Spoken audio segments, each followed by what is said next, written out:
Deke was speaking, Franklin Gisong, my very good friend, chairman of Civil Liberties Organization, CLO in Akwa Ibom State, mukanjously, let me put it that way, walked into the studio. I've had a little chat with him in the morning about some of the things we want to talk on radio today, but he opted to, mukanjously join us. When I say mukanjously, he passed through the back door to speak into the studio. Patrick Song, welcome. Franklin Song, sorry, welcome to Political Conversation. Right, you heard what we have been discussing. Yeah. What's your take on that immediate action taken by the government of Akwa Ibom State on the chief of staff to the governor? First of all, let me commend what you're doing in your forum, the Political Conversation. Thank you. I think since this forum came on board, I have cause to always tune in to listening to my friend Patrick Adeke, and he's been contributing very immensely. So you're actually setting the template and setting the agenda for things to turn around in the state. This is what I believe in. I feel that with the media to be able to set the base and then set agenda for discussions. I listened into your the intro that you read out, and I've just listened to what Patrick said. Of course, I completely buy into all what you said. But my own, I want to add to what Patrick said. Because Patrick was trying to be economical. Maybe I will say it this way. Okay. That the first day the governor came up to say, this is my preferred candidate, that same moment or so, governor would have dissolved his cabinet. That is the way it should have been. Because as it stands, you still have 1 year for the administration to continue to run. And before the governor made that choice, the members of his cabinet had already pitched tents in one camp or the other.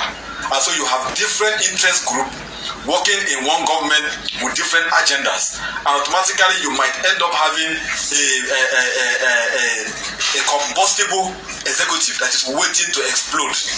Now, what has happened today between the chief of staff, the ex-chief of staff to the governor and the governor is something that one had long expected, because the interest of the governor and that of the sacked chief of staff has not married, has not been able to toe in the same line. And so also there are other members of the Exco who also have the same feeling, the same view of the relieved chief of staff, but may not have the opportunity to also voice out, and they could remain in the government and work clandestinely against the interest of the government. And this could also frustrate the will of governance. Governance will become very slow. Governance will not be able to achieve what it should achieve between now and May 2023.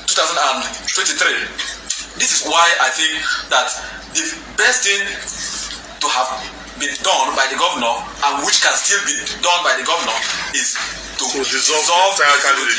Okay, because as it stands now, there are people who are contesting, who are seeking for House of Assembly within the Exco. They are going about consulting. Those going for House of Reps are going about, they are still within the Exco going about consulting. Those going for Senate and the rest, they are still within the Exco consulting. Go to their ministries and see if they are in their offices. They will not be there because they are in the field consulting. So governance eventually suffers. Okay, that's the question I actually posed to Patrick earlier on. I don't know whether you had what the CLO chairman said, Franklin Song. Do you have a different opinion to that? I have a slightly different opinion. Okay, go ahead. To that, the slight opinion is, if you listen to Frank over time, you have no option but to listen intently. No, Frank is a journalist delight any day, anytime. So when you hear him talk, he brings analysis from the archives, and then, you have no other option than to listen and take in the education that is involved in what he's saying. But what the only slight difference I want to put here is that I don't think governance is on a hold, because it's at risk of not working effectively. Because maybe because the commissioner is not in the office. I mean, if you look at the chain, the organogram of these ministries, taking out the commissioner does not stop the ministry from functioning. And also, when he brought the conspiracy theory of probably some some fifth columnists in the system. I don't want to also believe that because I'm an optimist in the fact that everybody in Akwa Ibom right now is geared towards the completion agenda.